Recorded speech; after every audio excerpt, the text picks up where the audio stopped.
Good Sunday evening, everybody.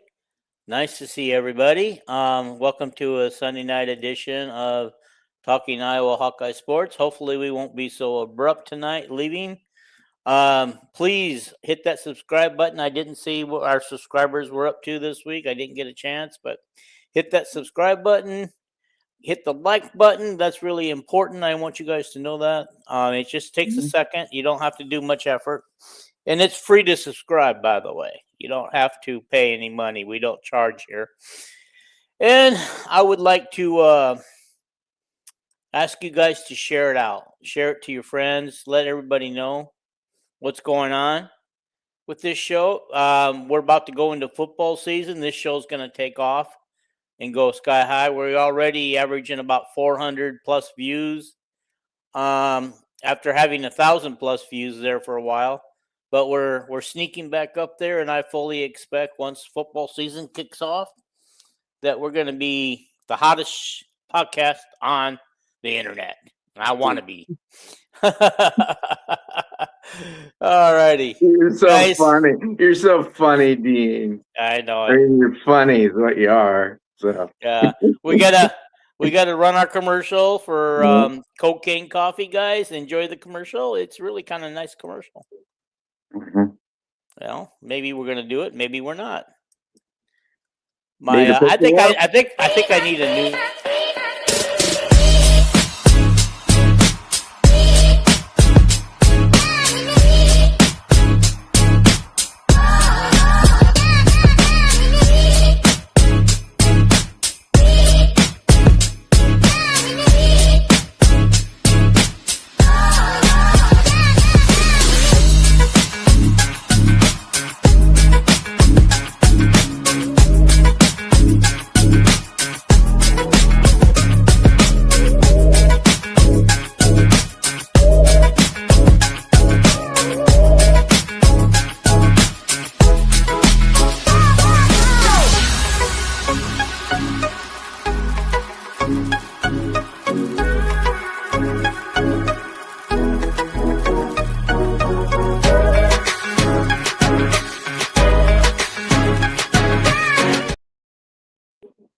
All right, guys, we are part of the Villains Network. Cocaine Coffee sponsors the Villain Network and all the shows on here. So please, when you go order your coffee, go to cocainecoffee.com and use the promo code VILLAINS15 for 15% off your order. And anybody else out there tried it yet? Anybody giving it a whirl? Because, Alrighty. Well, as we said, we kind of abruptly ended this show the other night because I just needed to get off for my leg. I'm not promising you that I'm going to make it through tonight's show or not. We'll see. The restless leg seems to be getting worse. So we might have to do this earlier in the afternoon because that way I'm guaranteed to make it through a whole show. This is why I wish Rick and Kyle or even Paul could be on here with us, at least a third person, because it will help carry the show so that I can pop out and take care of my leg. I think you should sleep longer in the morning. Are you there, Dean? Yeah, I am. Yeah. I think you should. I've read that the more you sleep, it helps your restless legs. But I gotta make money. I gotta get up at 5 a.m. and go make money. Okay. Alrighty. Hank, I have restless leg syndrome. Sometimes it's fine. I don't even notice it, but other times it just flares up and there's not a darn thing I can do about it. I do have some medication, but it don't work. I think last night I was up till about, I don't know, almost 1 a.m. before I fell asleep, and then the alarm clock went off at 6:30. Okay. Turn that alarm clock off. Yeah. Hank, no problem. The fact that you just joined, the show just started, so you didn't miss much. Yeah. And you can you have the link up where your person can come on screen with us, Dean, yet, or not? I do. It was up there. I don't see it anymore. Okay. But it's on the comments too. I had it on our screen here, and then I have it in the comments. Okay. Okay. Hank wants to know if it's worse at night. Yes, it is. It's very bad at night. Mm-hmm. Sometimes I go for a walk, and sometimes that helps get rid of it. Then I can come home and. Yeah. The link is in the comments. Oh, there it is. Because I put comments up on the screen temporarily. Yeah. So it's also on the screen right in front of you guys. You're free to come on and talk. You don't have to show your face if you don't want to. We don't require face showing on here. Yeah. It's whatever you're comfortable with. So, well, and anyway. I got some interesting questions and estimates.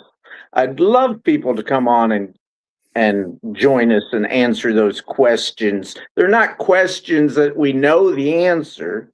They're like prediction questions. There you go. There you go. Over under type questions. They're exactly every one of them's an over under except one not. Cool. Okay. So we're going to push that back a little bit when we get more people joining the show. Well, yeah. And more people who would like to come on. I figured it'd be more towards the end. So yeah. Okay. But anyway, we kind of abruptly finished, and we were talking about football stuff the other night, and I think you wanted to talk about the tight end room and Hodge, their coach, a little bit. Hodge and Lester both went over. You know, Lester was on two different pods, and Hodge was on the pod, and of course, all three of them pods, they answered the same questions about the tight ends. You know, Stringa's back to full health and full practicing. Of course, Vanami is like probably going to be an All-American and on the Mackey Awards list. I think I said on the last podcast that he was compared to Dallas Clark as far as running routes and Hawkinson as far as blocking, which is, pretty, Dallas Clark was a great blocker too. But then they said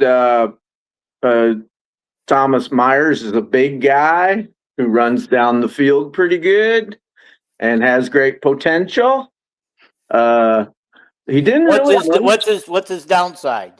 I think that he's a freshman, he's a redshirt freshman. I guess they just call him a second-year player now, but so technically he's a sophomore because he was a freshman last year. Yeah, but I don't know. I don't know how they term it. I still call him redshirt freshman because he was redshirted last year. He played 4 games, the limit. And anyway, the only thing I seen about him that I didn't like was I think it was the spring game or something, he dropped a ball. I don't like seeing a receiver drop a ball, but maybe that was a blip on the radar. He didn't really mention Ortworth much, He said Eli Thompson is really big, and Eli Thompson was fast out of Wisconsin. He's like 6'5", pushing 260 pounds, I think he said, 256 or something. And he was fast coming out of Wisconsin, but he wasn't near that big. He's put on a lot of weight, and he says he's healthy and practicing, didn't really brag him up. He said LeVar Woods' boy is like Noah Fant, very fast and kind of like a hybrid tight end, because Noah Fant was never a really great blocker, and he still ain't in the pros. Who else is in it? Oh, Jacob Brewer, the kid who reclassified. So he's at Iowa right now at probably 17 years old. He's a super duper prospect. He's about 6'5", and I think he came in at 239, which is he came in at a really good weight for a freshman. Is that all the tight ends, Dean? I think maybe. I don't have the roster right in front of me, so I got it right in front of me. Yeah, that's all of them except the walk-on, who came in as a wide receiver, and now he's a tight end. Is his name maybe Robbins? Maybe, and they got him up to 230, or is it Daniels? I don't know. Anyway, they got him up to 230 pounds and is very, he could be the next Vanami, that walk on that is Stecker's his name. Okay. He's a All right. walk on that could be special, Vanami special. Dallas Clark was a walk on. He's special, obviously, because he's a legend at Iowa. So yeah, this Stecker kid's really good. So Yeah, you that remember? was a tight end rundown. You remember? I think it was Scott Chandler who was our quarterback. Yeah, and his brother. I can't remember his first name, Nathan. Yeah. They converted him to a tight end, and I'm the one of the guys that predicted that early. I go, he just looks like a tight end. He has a tight end look to him. What I don't remember if he came. as? I think he came in as a quarterback. Oh, maybe, I don't know. I could be wrong. If anybody actually knows the answer, But but I just remember. The tight end Chandler, he's on the coaching staff now. So is he? Cool. Yep. He had such a great record at was it Liberty? I think the Iowa City school, they call it Liberty now. Maybe it was Regina. Was he the head coach at Liberty? Yeah. And you'd watch him play and it was like they were so little, you'd have thought, how did they win? And I think they went to the state championship game the last 2 years, and now he's in and he helps with the tight ends and quarterbacks at Iowa. And I predict a long run at Iowa, unless he wants to go be a head coach in college someplace. But. Yeah, the guy that used to be a Hawkeye that coached at Regina, I can't remember his name. Or maybe he did. Marv Cook, yeah, that's it. He had a wonderful record there. And Marv Cook also hired Ed Hinkle to help him. And then also, the guy at Regina now is actually Tyler Ellsbury's dad. That's who the coach is there now. So okay, all righty. So we got a question from Hink. He just want to know, over this weekend, has Tom Kickert said any update on Daughtry? Oh yeah, just that his game started at 9:30 this morning. They won the championship. I watched the game on TV, on YouTube or something. They put a link up on On3, and he only scored 32 points. And Ben McCullum come and sat right in front of him before about anybody else at an hour before the game, to make sure that Daughtry knew that his new dad was there.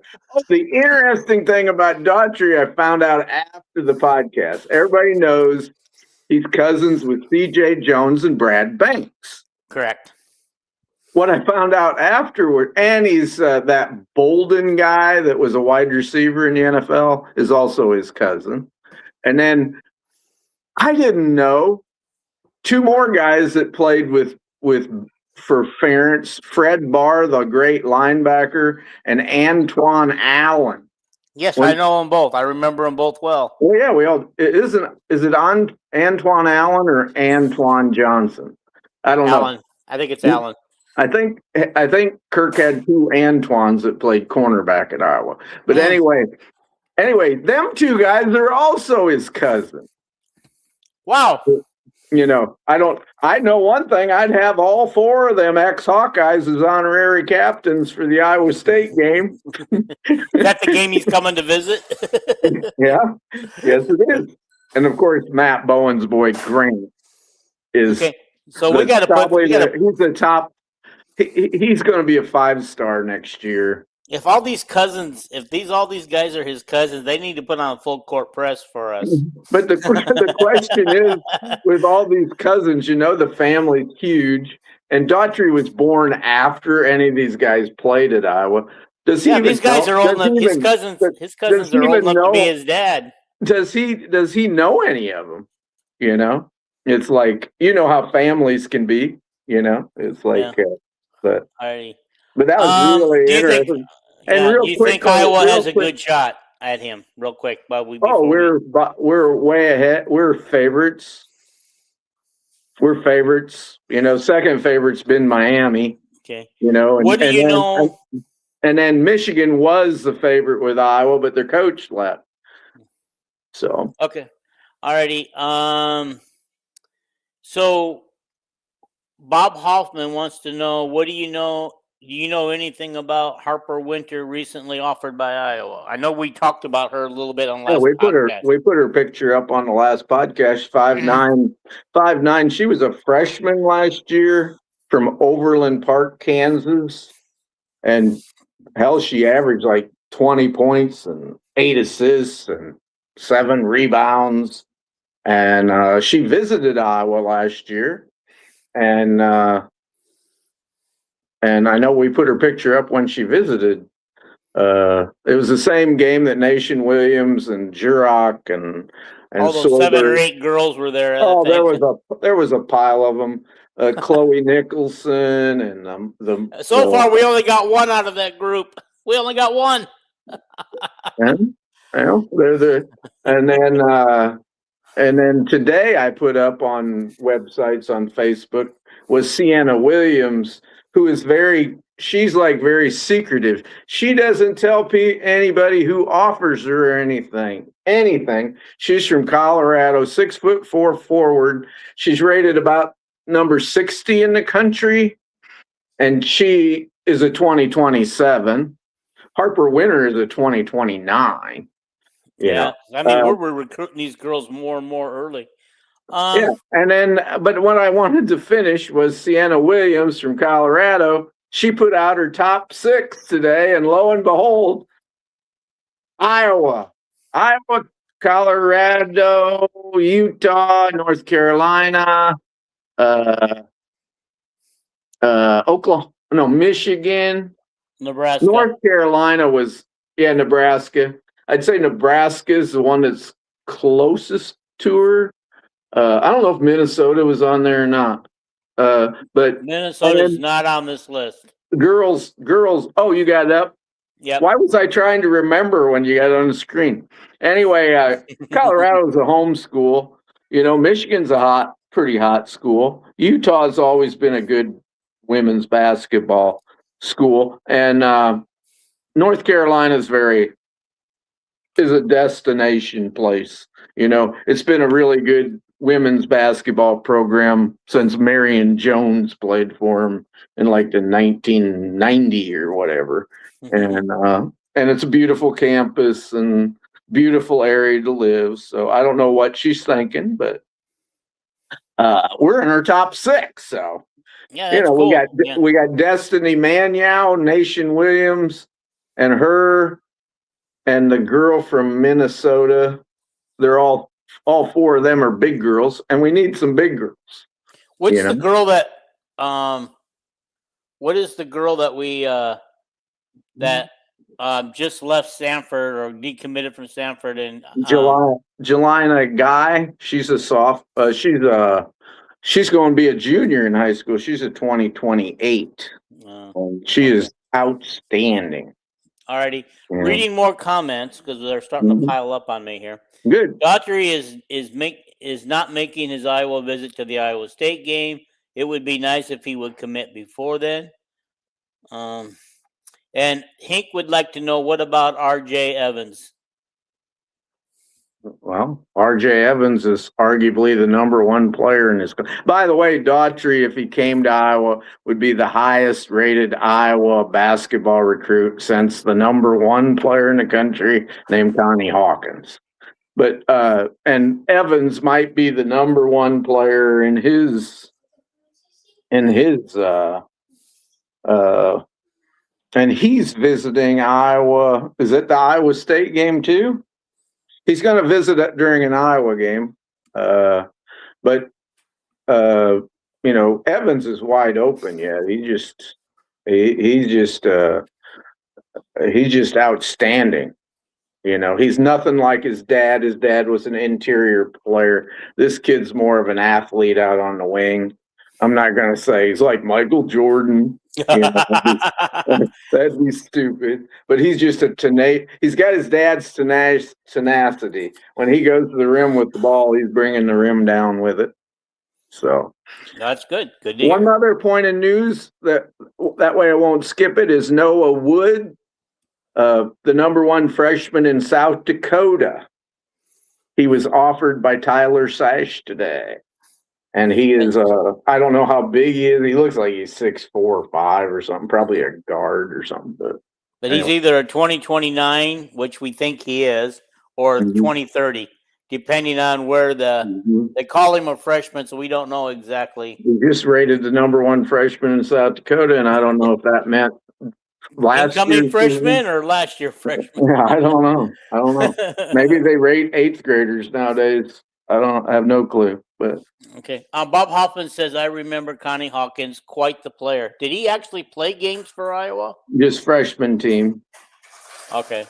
Yeah, the freshman team had more attendance than the varsity did that year because of Connie Hawkins. So. Yeah. Too bad. Too bad it didn't work out for him. Yeah, it was all due to the FBI. So the FBI said he was involved with gamblers, and they pretty much told Iowa and the NCAA. There was like 7 guys. Doug Moe was one of them. The guy that ended up playing it. He actually played at North Carolina, and then North Carolina barred him because of the same investigation. And he's a famous ABA player, NBA player, and then coach for a long time in the NBA. Okay. Anyway, too much information, I know. Yeah. Since we're on men's basketball, let's move on and talk about more men's. Several of the players and McCullum spoke the other day. I did watch all those videos, but you think I could remember one thing from any of those videos? Most of the players, the only thing that was really interesting with the players was when they mentioned other guys that impressed them. You know, and about everybody said Cooper and Ethan Harris and Tate Sage and Jurok. You know, Jurok looks totally different this year. He's taken, his body looks way different, and he's quick, you know. So, and then,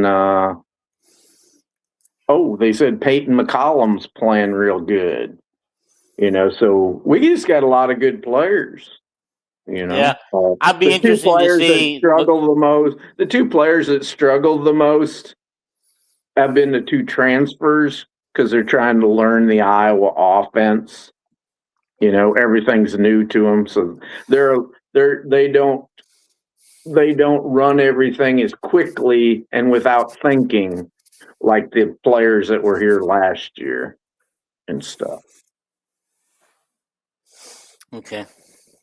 The other thing I'd say about Ben, I kept saying, well, listen to him talk. He just sounds like Kirk. You know, it's all about working hard and in practice and do it and all this shit. And also think it's like, to me, reminds me of Dan Gable, Kirk Ferentz, and Lute Olson. You know, it's just the same connotation from him. You know, that everything's a hard day's work. It's a hard day's night. That reminds me of I've been working Ringo. like a dog. Yeah, you remember when the Beatles had the Abbey Road where they walked across that crosswalk in the Abbey Road? Paul had those barefooted. Yeah, Paul and Ringo recreated that in honor of their other 2 mates who are not alive anymore. But Ringo asked Paul if he would actually take his shoes off this time, and Paul said there wasn't any way, because he said the first time he did it without shoes, they told him to, and he said that the pavement was really, really hot on his feet. Then the rumor was that the shoes were off. That meant Paul was dead. I know it. Oh my God, he looks old. Ringo looked when you're 80, Ringo's 80. Yeah, Ringo's in his 80s too, but I would guess more like 60. Paul looks every bit of 80. Yeah. But he has nice hair for an 80-year-old. I wish I had his hair. Yeah. Okay. Moving on. Nick Slick says that Jurok was looking great. Okay. we don't get to see that. But I mean, I know they did put out a clip of the little bit of a scrimmage they were doing or a drill. Yeah. So, what did McCullum have to say? Anything outside of his voice being so hoarse? He went through some of the players and pretty much said, that the point guard, Tyreek Coleman, he said he has really long arms, great length for his height defensively, and he's just got to get it here, that how we play. And very quick. He said very quick. And everybody's raving about Ethan Harris, how quickly he picks up. He's picked everything up, and he's so quick-footed and so long. And Ben says he's an off guard at 6'9", and one of the he's not right now. If he's really fast, why not play off guard? What's the difference? Well, I like the way he's developing his team. He's got a lot of, he's got a tall post now, and he a lot of his guys 6'7", 8, 6'9" range, and that kind of reminds me of that Oregon team that beat our guys who we thought would make the Sweet 16 for sure in the tournament. Because Oregon played like that. They played with a lot of tall guys, and I would think that we're going to be tall. Overall, maybe we can compete with Illinois for height now. Yeah, because I think if we'd have had some height, we could have beat Illinois. Yeah, and Ben said the same thing. And the thing that was said about Ethan Harris is his defense is good for just coming in, and he will be by the end of the season. He will be an elite defensive player as a freshman. That's like. I think Trey Thompson has been a guy that you haven't heard a hell of a lot, in glowing terms so far.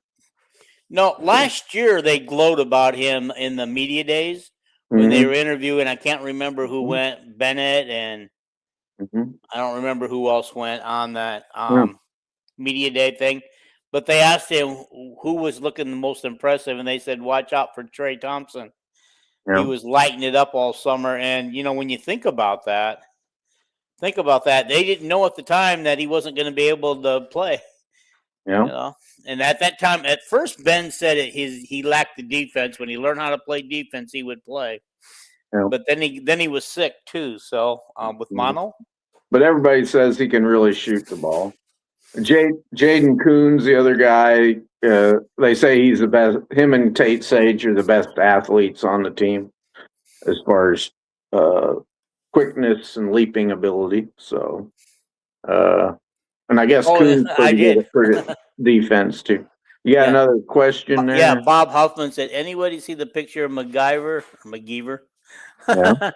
Standing under the basket, holding the rim without getting on his tiptoes. Yeah, he was flat-footed. I did see that picture. I mean, that guy's got a wingspan, dude. Yeah. Well, I hope this guy develops. Quick, because with all the 7-footers we got in the league, we need somebody who can go toe-to-toe with those 7-footers. Yeah. And it's nice that we actually got one for a change, because Purdue seems to load up on them every year. And I believe, how many does Illinois have? They have a couple of them too. Less one graduated. Yeah. Okay. But that's pretty much it. Just kind of what everybody's seeing in practice. And Ben, he's all about he commented a lot about the work that everybody has to do yet, which that's all he's about is the work. And he said, they asked him, did you celebrate after you beat Florida? And he said, the heck no. He said, that was in the round of 32. He said, my first 3 times I won in the round of 32. He said, I lost the next game in the Sweet 16 and when I was in Division II. And he said, I went 3 years losing that next round. So no, we went on as soon as that game was over, we started preparing and putting in the scouting report for the next game. Yeah, And you can't go celebrating things like that. You know, you got to take care of business. There's plenty of time to celebrate and hoist the trophies and stuff later on. Yep. What's our next subject, Dean? Alrighty, I'm going to see which one would be more interesting to go into. I have the list right here. See, we got the WNBA stuff and the bail toss on my list here yet, but let's talk about the bail toss. I know that you kind of watched a little bit of it and who the winner was. I watched the last 2/3 of it live, and it went on and on and on because the two guys tied, and they kept having a throw off trying to go over 14 feet. It was, I think the winning was 13-10 or 13-6, something like that. And the winner was the walk-on center from Hawkeyes. He's the same age as Caden Proctor. I remember watching them in the state football playoffs on TV, and me and Jason were messaging back and forth, and that Sama guy was running for all these yards, and he goes, "What about Proctor like that?" And I go, "He looks like he's bigger than everybody else," but I said, "I don't think gives the best effort." And then I said, the Hawkeyes team, they got a guy that I really like. And little did I know, Cale Winter walks on at Iowa, and now he's battling for a guard or center spot. And Kirk really bragged him up this year. He won the bail toss, and he beat Lucas Allgaier, who's a young phenom who'd be in his second year at Iowa. I think Allgaier will start at right guard, but we'll see. Eventually going to be a tackle. And so him and Winter were there, and it was interesting to me that Brevin Dahl, the running back, was in the bail toss against them great big guys. Didn't get near the finals or anything. And Emmanuel Olajabu, the big transfer defensive lineman, is huge. He did real well on it, and he threw one bail that would have cleared 15 feet, but he just wasn't. He wasn't consistent with it, and he was not dressed for baling hay. He had flip flops on. He had sunglasses on. Brevin No, Alabaju.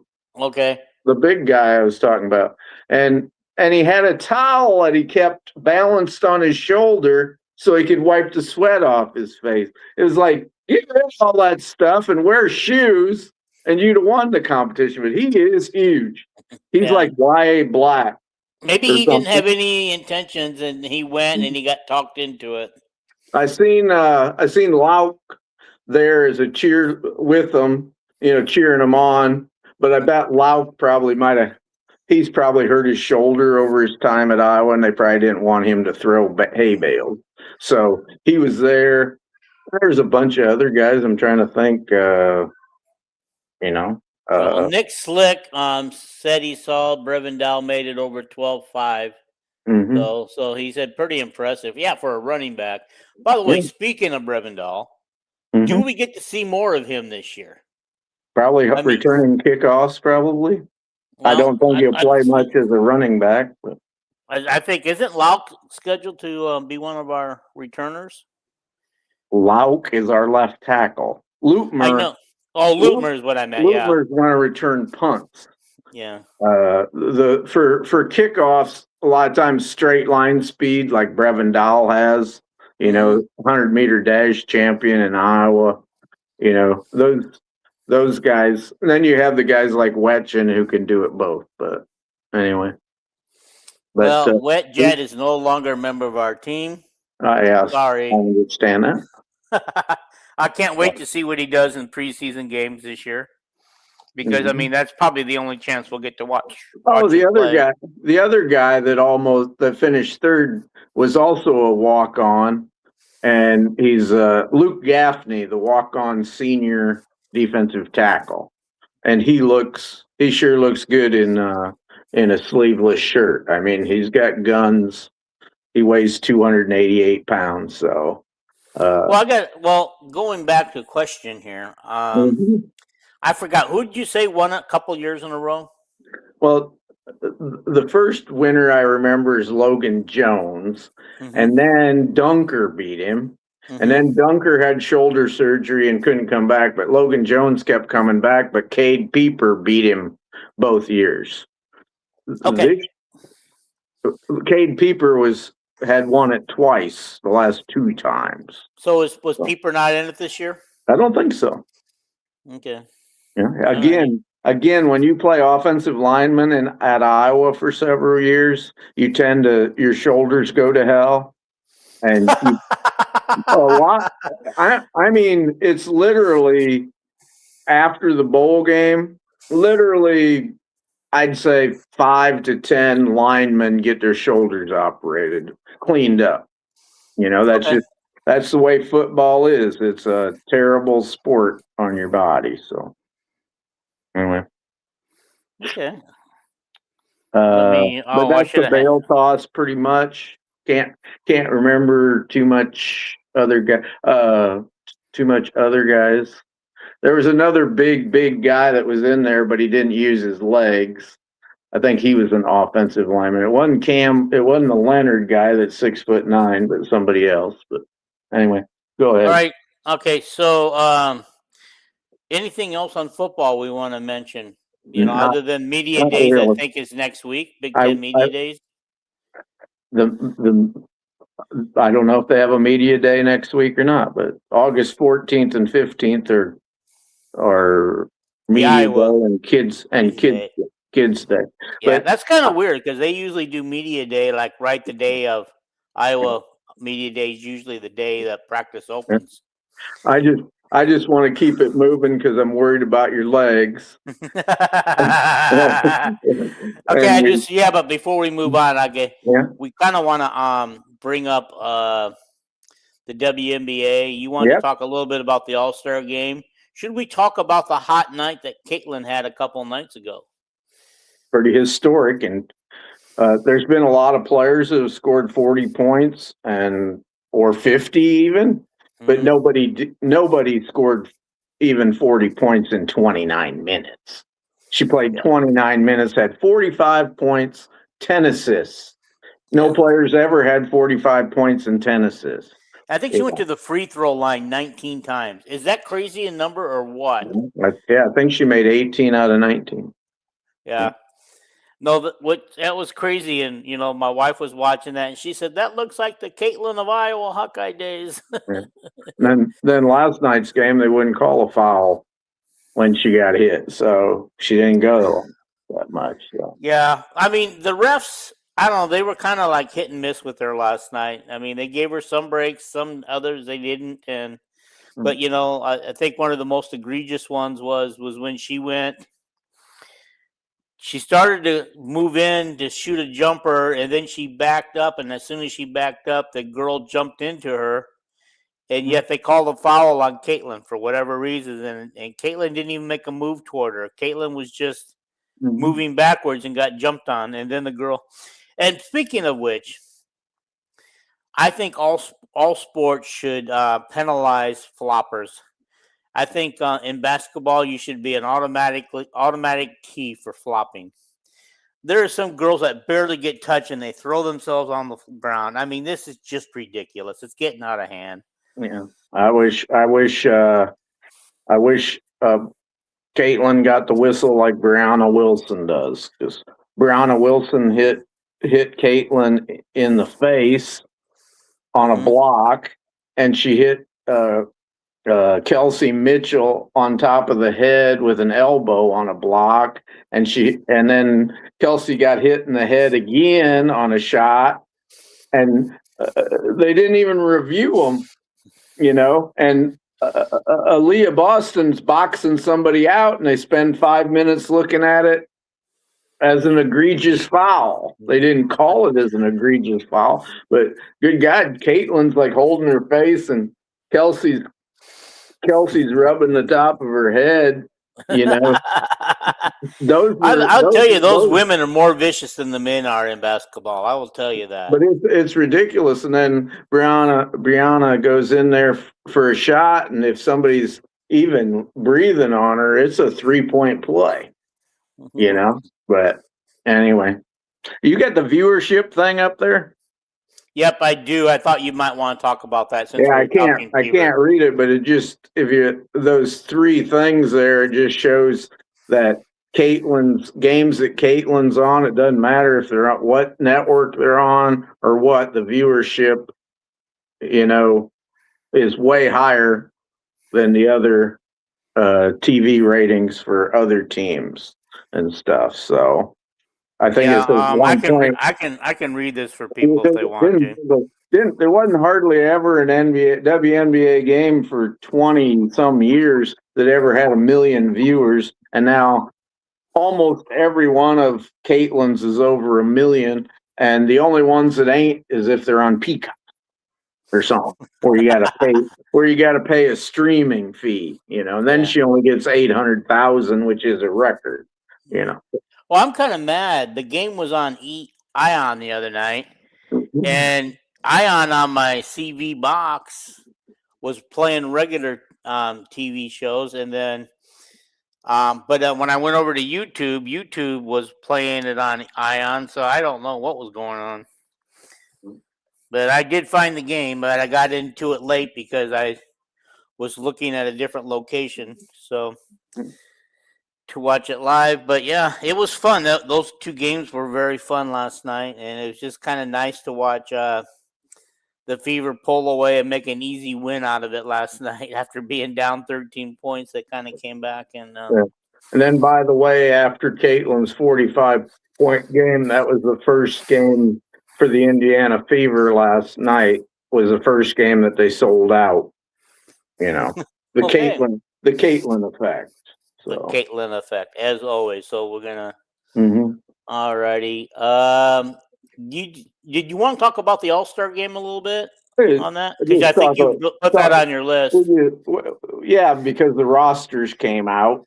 You know, Caitlin and Paige, as the number 1 and 2 voters, are the captains of the team, and then Cooper and Witherspoon picked the teams.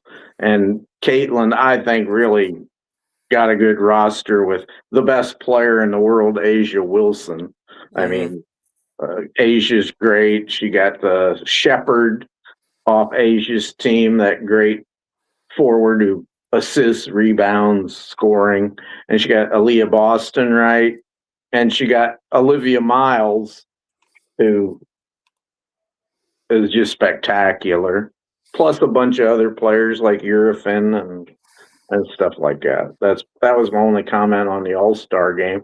I think it's the 25th. Is that a week from today or tomorrow? Yesterday or something? That's Saturday. It's a week from yesterday.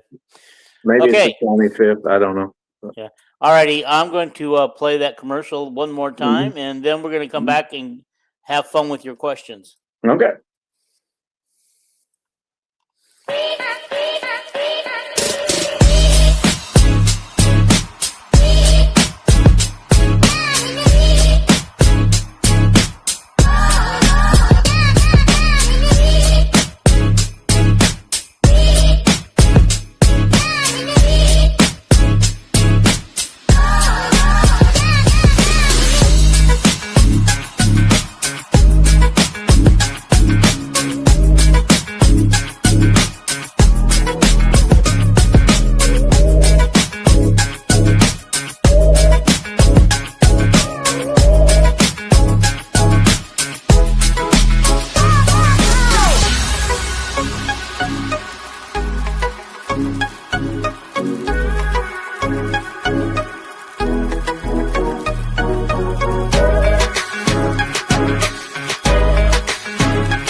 Alrighty. As I said before, go to cocainecoffee.com and punch in villains15 for your promo code to get 15% off.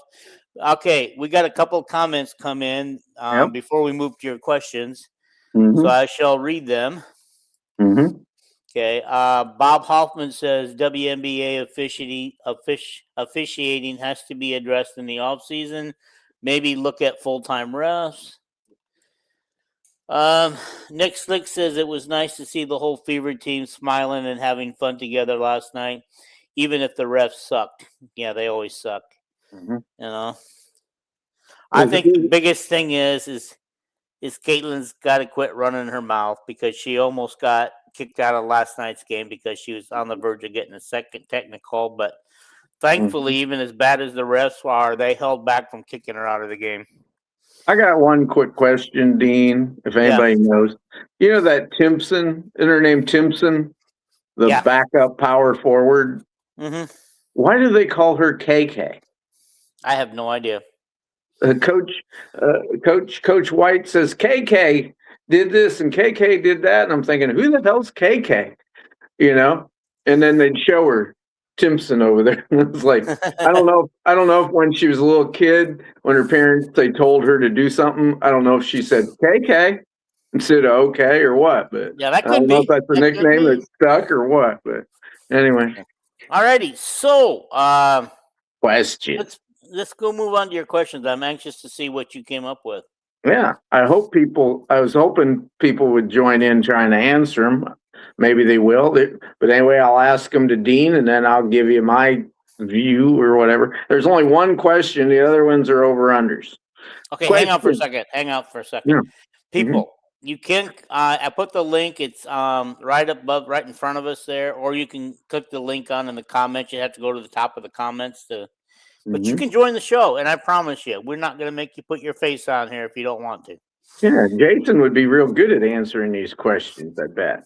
So Paul and Kyle and Rick and all these people. Anyway, there was only one question. Okay.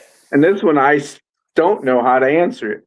Which game out of the schedule, the 12 games that we know who they're playing, which game will provide Iowa's lowest point output on offense? And there's a lot of ways to look at it. You know, you're playing against a great defense, or you're playing in a blizzard in November. I'm going to say either Washington, or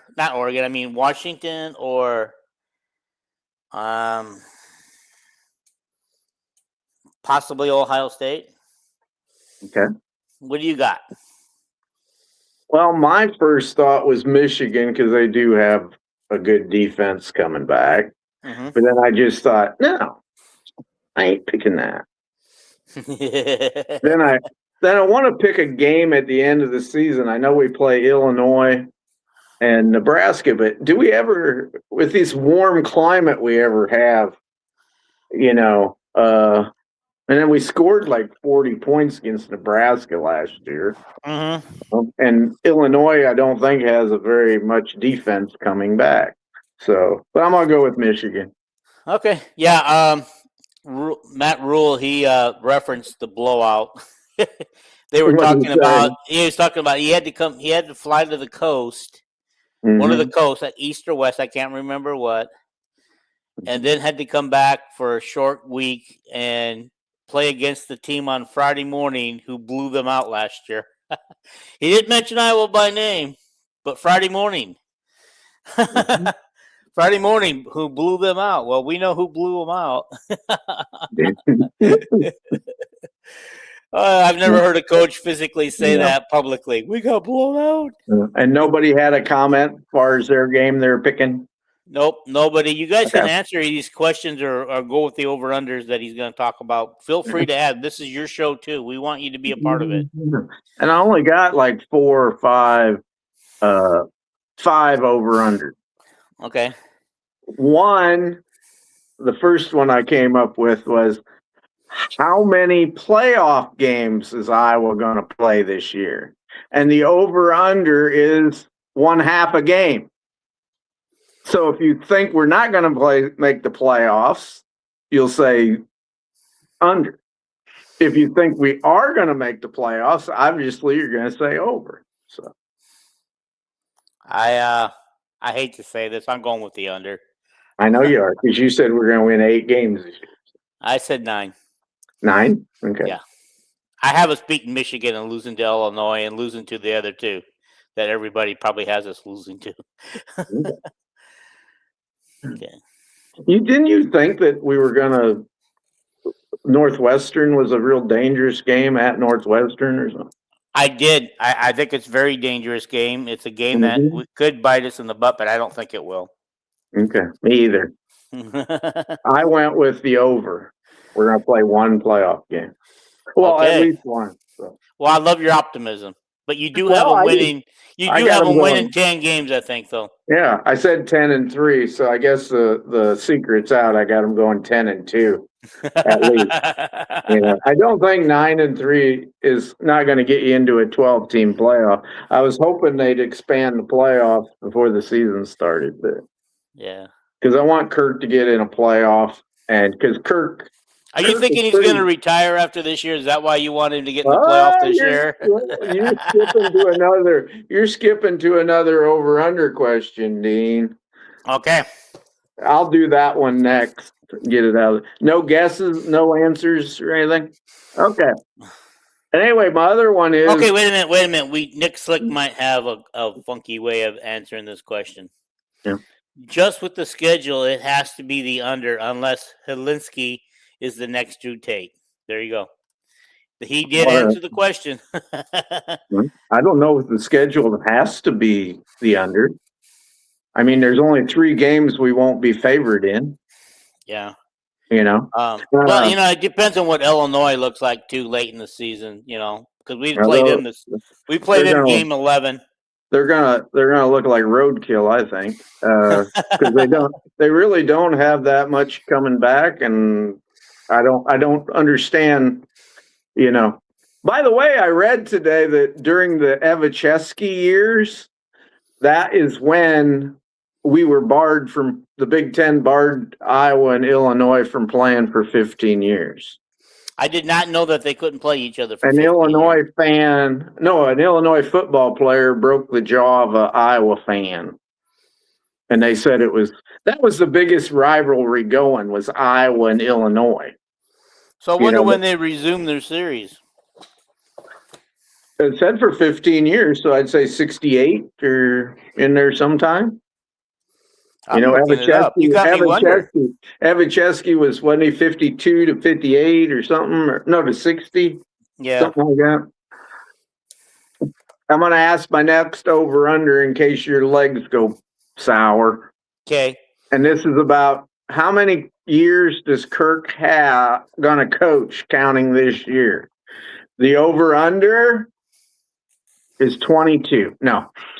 The over-under is 3.5 years. So if you think he's going to retire and not coach to a 4th, including this year, 4 years, then you go under.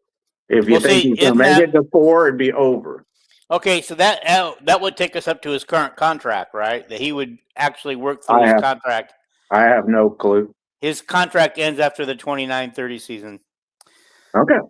Okay. 3.5 is the over/under. This is hard to say because at his age of 71, or he will be 71 in August, anything could go wrong with your health at any time quickly. I just want to answer. I know. I'm just going to say it's complicated. I'm teasing you, Dean. Okay, if he stays healthy, I would take the over. But I don't think he's good. I don't know. He might stay healthy, but I'm taking the under because, But he does love coaching, so maybe I'll take the over. I'm taking the over. I'm definitely taking the over because I know he is pissed, and they're going to give him an extension to the contract, and he's going to blow by Woody Hayes' Big Ten conference wins to grind it right into him. Well, man, I thought he already had that. No, he has a Big Ten win record.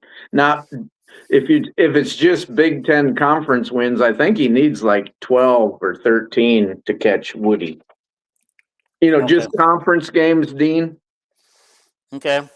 Yep. And as far as staying healthy, he worked across the street from the hospital.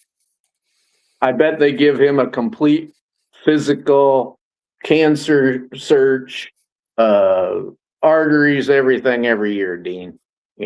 So. Oh yeah, I know they do. See any comments or anything? There is. Oh yeah, Bob wants to know about the games they took away. Well, they took them off, so he's down to, is it 209 or 211, something like that for his all-time wins. Only took off one Big Ten win. I think it was, who did we play that first Big Ten game win with McNamara? And I don't even know that he finished the game. I think he played in it and got hurt, and we won the game. And they took it away from Kirk for no real reason. Well, everybody would agree with that. Yeah. Hang on. I think I have a solution to the question. By the way, the last time we played Illinois before they got banned was in 1952, and we didn't play them again until 1967. Yeah. And then we also, when Evacheski come to Iowa, we upset Ohio State like 9-0 or something. Evacheski had a bad team, but we upset Woody Hayes, who was undefeated at the time. And Woody Hayes hated Evacheski ever since. But that was the first time we had played Ohio State for some ridiculous amount of years. I read that today. Why we didn't play Ohio State for 20 years or whatever, I have no clue. But there's some reason that Iowa and Ohio State doesn't play as often as we do other Big Ten teams. I don't understand it. I really don't. And they haven't been to Kinnick since the Woodshed game. And the funny thing about it is they were scheduled to come to Kinnick in 2020. Okay. But they didn't, obviously, for obvious reasons. You want to? Okay. So what I was going to say is, was McNamara, did he play 23 and 24? Yeah, he played last year was 25, so he played in 23 and 24. But you said the first Big Ten win was Michigan State 2017. But that would have been 1, 2, 3. So that was the 4 games right there, the 4 games that we won. He won. Yeah, okay. But and there was a Penn State loss. But we lost before that. I say we should have gave up the loss myself. Okay, we're going to take 4 wins away from you, but the 4 losses you had that season, we're going to give those to you as wins. So it's a win-win. Actually, we were 10 and 4 that season. Yeah, that was the Cooper DeJean punt return year, right? Yeah. Yep. So. Yeah, the year we lost to Minnesota 12-10. Oh shit! Don't remind us. PJ, even with the refs taking that touchdown off the board, he'll still only had to move the team about 20 yards to get in field goal range. I read today where somebody put up there some rating where they had the Nebraska football program's a tier above Minnesota. And I thought, what are you talking about? Minnesota's been fairly consistent at winning under PJ Fleck. Yes. PJ's 1-9 against Iowa. Against Nebraska, he's 9-1. Kirk is what against Nebraska? Kirk has lost 1 game to Nebraska since 2014? Yeah. Something like that. You want next over-under? Yes. Okay. No, the over-under on wins this year. In Vegas, it's 7.5. I'd put a bankroll on that if I was a betting man, Dean. But the Calvin over-under, I'm going to make it difficult. It's not going to be 7.5 or 6.5 or 8.5. It's going to be 9. You're going to put the line at 9? Yeah. You either got to say it's going to be under 9 or over 9. If they win 9, you can't win anything. Can I say even? No. All right. Okay. I'm going to go with under then. I'm going to go with under. I'm going over. I know you would. I love my Hawks. I'm gonna. Yeah. I got to go with it. Okay. The other two ones are about passing and rushing. Wait a minute though. What? Any comments? If I go, no comments on this one. Okay, so if I go with the over, because I can say they won 9 games or 8 games regular season, but they won their 9th game in a bowl game. I could do that. No, I'm going to still stick with the under. Okay. My other one is passing yards. And I keep seeing people putting the passing yards at like 1,750 and all that crap. And anyway, I'm putting it at over or under 2,001 yards.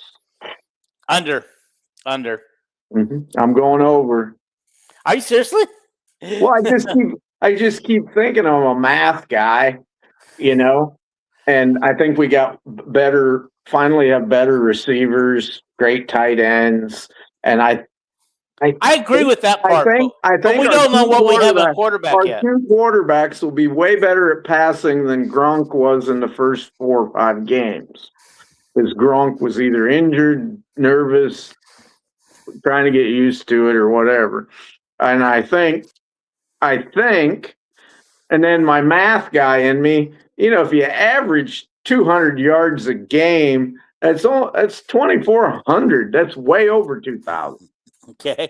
I don't know if you took 13 into 2,000, that would be 150 yards a game will get you 2,000. I think we can do better than that.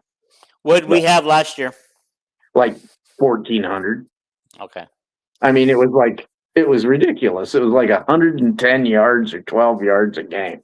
Who needed a passing game last year when we had the running game and our quarterback was the leading rusher? Yeah. But I just think if Gronk would have been Gronk of the second half of all the year, season, we would not have lost to Hell, we didn't really lose to Indiana anyway, as long as Gronk was healthy, and we certainly would have beat Iowa State, if we were all juiced up. Oh, but Gronk wants that game back so bad. You got any comments, Dean? There's no comments. No comments. And my last over and under, get Dean off here with his painful legs, rushing yards. People are setting it at 1,800 and 2,000. I'm going with 2,251 yards. Okay. Under. But not by much. Yeah, but not by much. Not by much. No, we could actually have 2 1,000-yard rushers. It's possible. Easily. I think we could. It's happened before. Yeah, Wadley and LaShawn Daniels. I don't know that it happened. I know we had 2 guys that got over 900 with Owen Gill and Ronnie Harmon, and Ronnie Harmon broke his leg in like the 10th game against Michigan State, but and you never know about, I was going to say, you never know about any of our starting running backs, second string. They could be having a great year and, get hurt. Yep. But anyway, I went over because I'm I guess I'm an optimist, but anyway, I'd like to know how many rushing yards we had last year. I have no clue. You can't look in your book, Dean, because my book is outdated, but AI is not outdated. AI.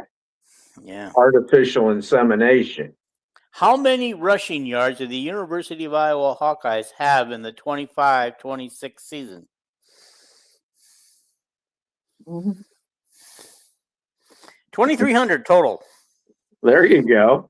An average of 176.9 per game over 13 games. Our quarterback will not get as many yards this year, but I bet we get just as many yards or more.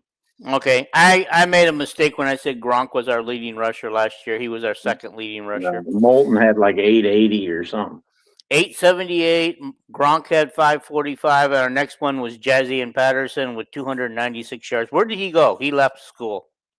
Jazzy and Patterson, did he go up to? He went up to Michigan State, didn't he? Oh, did he? Okay. If you would like, I can also break down their passing yards. Yeah, I want that. Yeah, say passing yards. Yeah, can you give me the University of Iowa's total passing yards for the 25-26 season? Mm-hmm.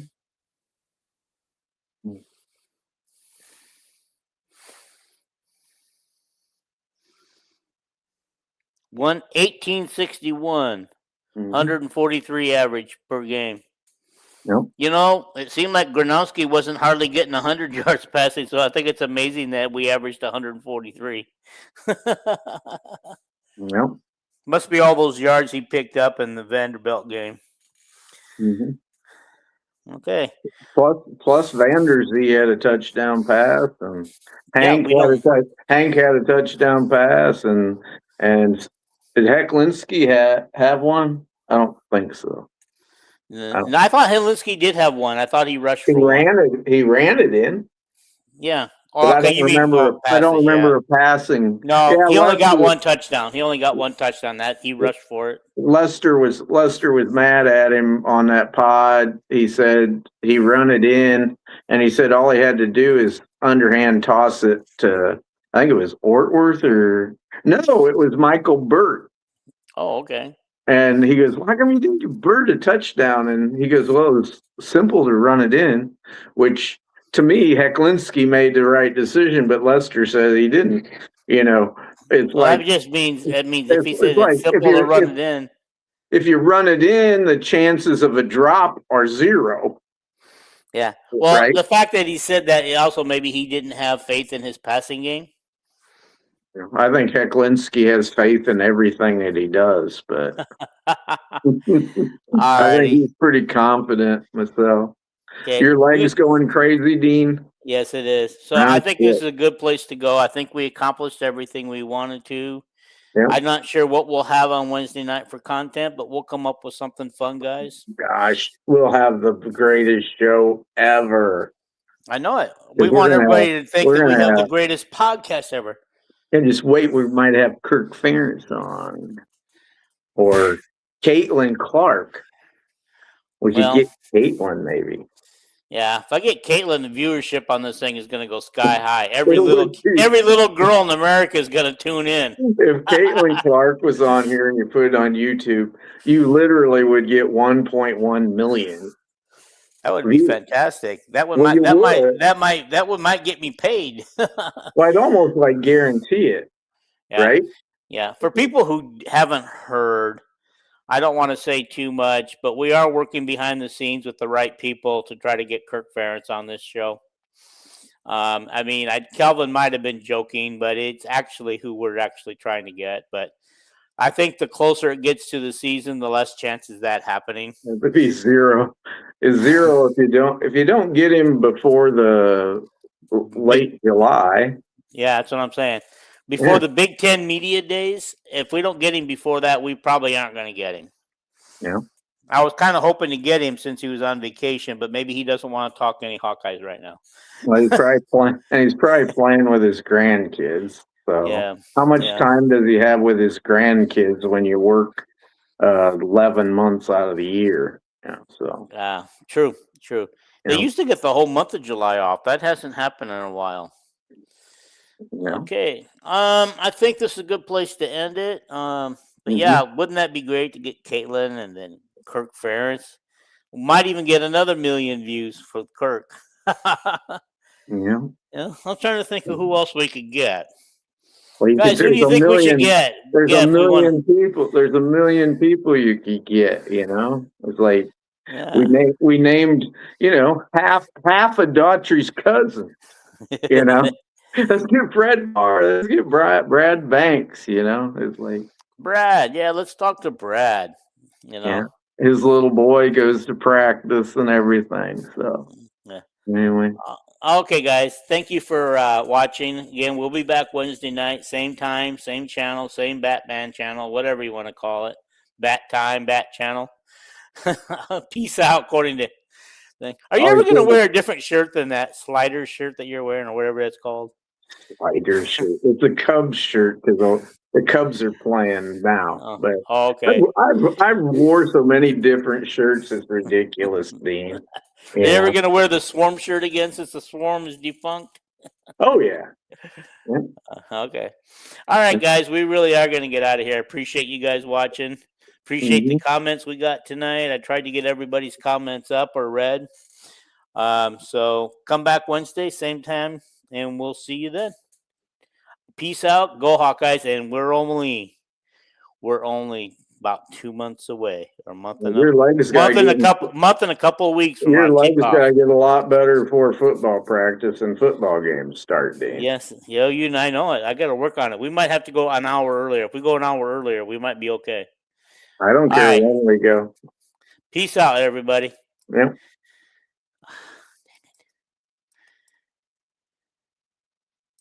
Maybe. Remember the last time you guys had to fill the show because I couldn't get out? I can fill, but I don't know if it'd be very good content.